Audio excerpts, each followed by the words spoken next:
Привет всем, мои дорогие! Сегодня я хотела бы рассказать вам свою историю отшива одного долгостроя, который, слава богу, на сегодняшний день уже перешел в разряд бывших долгостроев. Но история у меня длилась, в общем-то, больше года. Началось это все 1,5 года назад, когда в августе месяце 2012 года я заскочила случайно в магазин «Иголочка» по своим каким-то рукодельным делам. Времени у меня много не было, и я, пробегая мимо, буквально ухватила набор фирмы «Панна», «Бухгалтер». Мысль у меня была такая, что я вышлю это моей маме ко дню рождения. У моей мамы день рождения в сентябре, и работает она главным бухгалтером одного из столичных театров. Вот так вот выглядит изображение самого набора. Моей картинки от набора, к сожалению, не сохранилось, поэтому я эту фотографию нашла в интернете. Когда эйфория первой от покупки у меня прошла, я проанализировала эту покупку более трезво, глядя на дизайн, на картинку. Нашла там как плюсы, так и минусы. Значит, мне прежде всего понравилась вообще сама тема бухгалтерии. Не всегда знаю, что подарить бухгалтеру на день рождения. Тема вышивки встречается довольно-таки редко, согласитесь. Мне понравилась также сама идея изобразить бухгалтера в виде собаки рядом с какими-то бухгалтерскими канцелярскими принадлежностями. Очень понравилась мне сама собака, ее милаша на мордах. В общем-то, очень-очень мило все это смотрится. И очень мне понравилась проработка шерсти этой собаки, довольно-таки реалистичная, на мой взгляд. В этом дизайне я нашла также и минусы, которые меня, честно говоря, на тот момент очень-очень сильно смутили. Первый минус заключается в том, что качество отшива на картинке оставляет желать лучшего. Во-первых, очень-очень сильно светится канва, и крестики, честно говоря, кривоваты. Второе, что меня очень сильно смутило, это то, что рядом вот такой вроде бы реалистичной собакой есть предметы, которые обведены очень-очень грубым и толстым контуром и очень толстым грубым бэкстичем. И как-то это все в моем сознании не сочеталось. Хотелось чего-то более легкого и в то же время реалистичного. И третье, что мне не понравилось, это вот отдельные элементы дизайна. Во-первых, карандаши, стаканчики, они очень какие-то кривые, нелепые. И переход от контура крестиком к контуру бэкстичем как-то совсем неприемлемо для меня, с эстетической точки зрения, не знаю. И пятно на свитке, черное пятно, мне тоже не понравилось. В общем, когда я приступала к этой работе, было у меня двоякое чувство. Шить не шить, но я решила, что по ходу дела я, наверное, исправлю недостатки дизайна. К моменту начала этого процесса у меня в наличии была рама диванным станком от фирмы «Золотое руно». Вы сейчас видите на фотографии. Очень плохо сделано, некачественно. Нельзя отрегулировать ножки ровно, они как-то по-разному там закреплены. И для того, чтобы вышивку расположить ровно, параллельно поверхности, нужно ноги совершенно по-разному ставить. В целом впечатление создается, что станок сделали не очень трезвые люди, или, может быть, люди, которые не умеют делать станки. В общем, в покупке этой своей я разочаровалась. Схема к этому набору была напечатана на большом листе формата А2. Если сложить такой лист четверо, то как раз получится стандартный альбомный лист. Я, недолго думая, заранее заклеила места сгибов прозрачным скотчем, чтобы сгибы эти не перетерлись и схема не развалилась у меня на отдельные части, о чем, кстати говоря, потом очень-очень сильно пожалела, но я потом еще дойду до этого места. В общем, начала я отшив. Так как в то время у меня было очень-очень много работы, я не могла много времени посвящать вышивке, и поэтому ко дню рождения мамы, который был примерно через месяц после покупки, я, естественно, не успела, вообще там ничего не успела. Вот. И пока я шила, я все время перескакивала с одного метода на другой. Сначала я вышивала по цветам, а потом меня как-то очень сильно засмущала изнанка, я решила шить с идеальной изнанкой. Потом я поняла, что я вообще вышивать не могу, потому что схема черно-белая, большая, а я решила ее сохранить на будущее, и поэтому решила никаких отметок на схеме не делать. Но вы представляете, как это шить, не делая никаких отметок о прошитых местах? Это просто нереально. То есть я когда садилась за вышивку, я сначала долго искала глазами, помогая себе пальцами, где же я там шью. Вот. И периодически случались, конечно же, ошибки, которые нужно было выпарывать, перешивать, выпарывать, перешивать.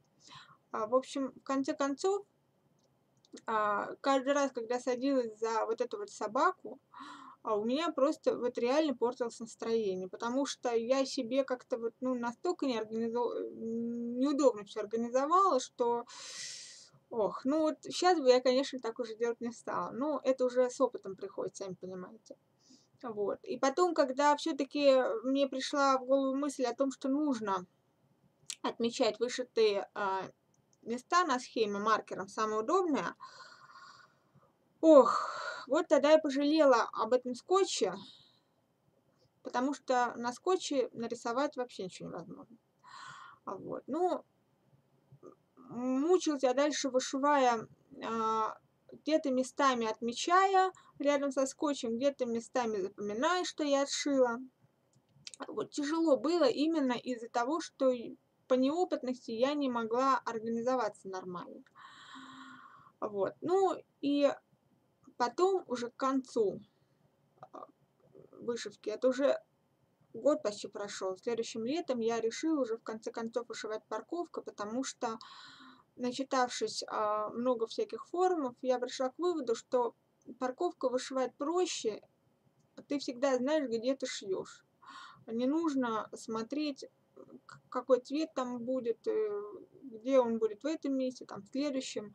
А все это шьется просто по схеме, вот как она есть. Вот идет там следующий крестик желтый, значит шьем желтый. Идет синий, значит синий. Ну вот, и никаких проблем. Из-за того, что я все время вышивала разными методиками, сами крестики на собаке у меня тоже по-разному выглядели в разных местах. Вот. Ну, самые ровные крестики были, естественно, в том месте, где я вышивала парковкой. Это место меня особо радовало, поэтому, когда я решила вышивать уже следующие какие-то работы, я не сомневалась в том, что вышивать я буду именно парковкой, а не каким-то другим методом. Вот. Все бы хорошо, но я, когда приближалась к критическим моментам в дизайне, которые я хотела изменить, я начинала уже заранее внутренне бояться, как я это все буду переделывать. Вот. Но тем не менее, как мне кажется, мне это удалось. На фотографии вы можете видеть то, что у меня получилось в результате. Все места критические, о которых я говорила, ну, карандаши, во всяком случае, ровно делать как бы не очень получилось. А вот то, что касается бэкстича, я его вышила в одну нить везде. Контур понизу, который вышивался крестиком, я вообще убрала, решила все отшивать бэкстичем. Просто там, где был более толстый контур крестиком, я решила вышивать бэкстичем 2 нити, а там, где он был в 2 нитки, я решила вышивать бэкстичем 1 нитку. Единственное, что получилось несколько кривовато у меня там, где карандашик у собаки в зубах. Вот.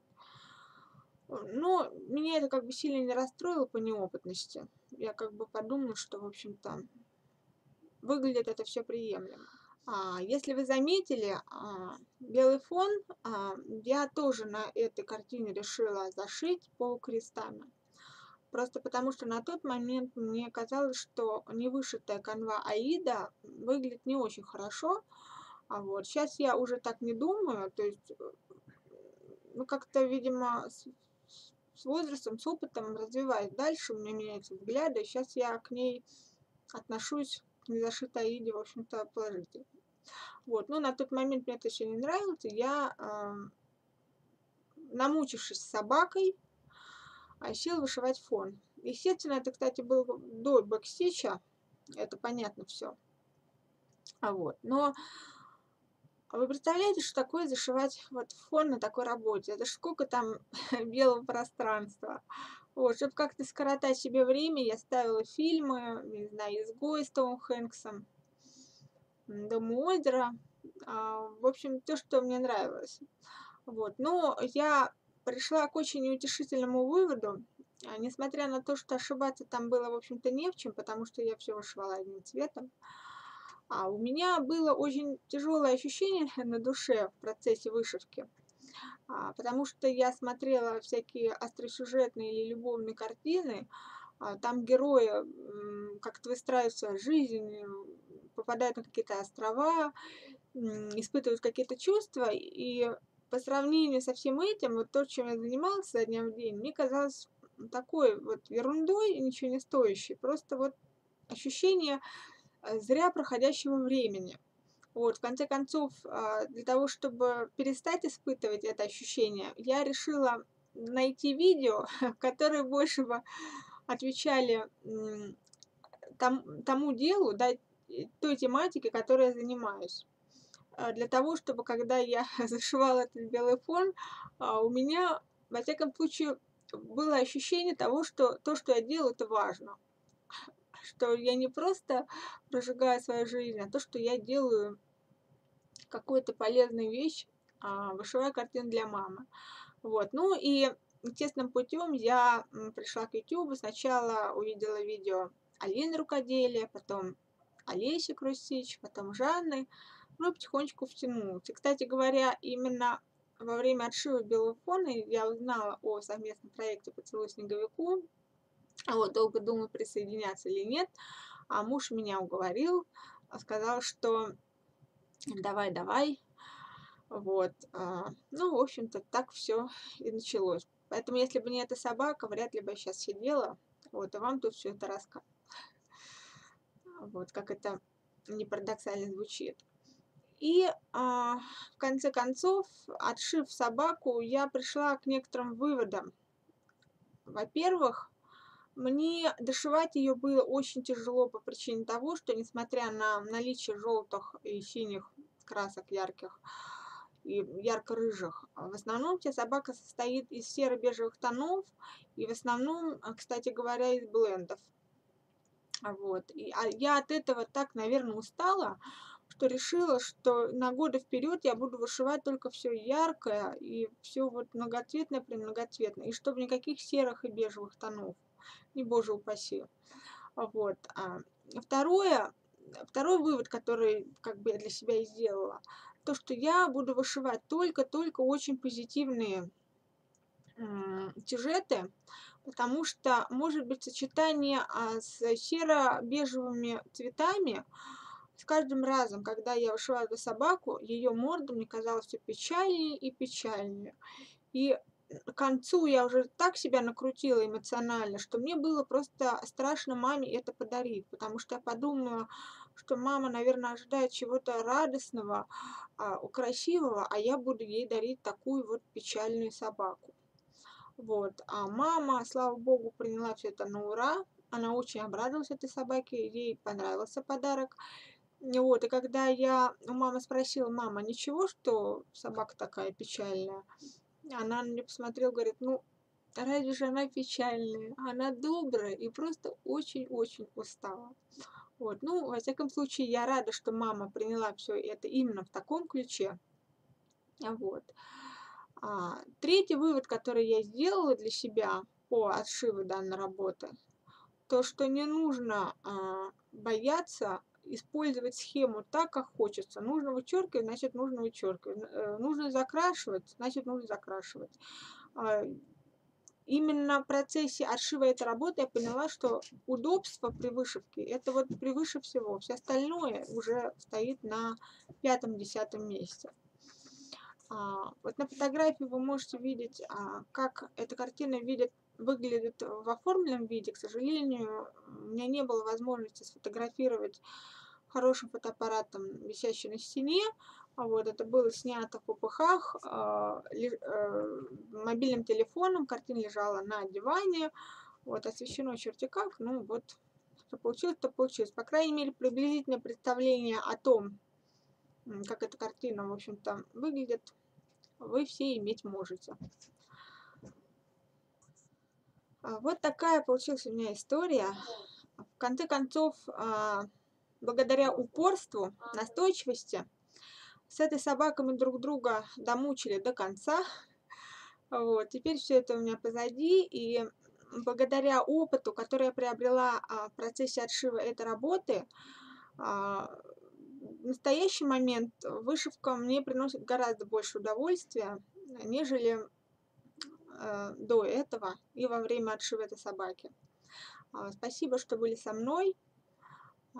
Очень рада вас всех видеть. И до встречи в следующих видео. Пока-пока.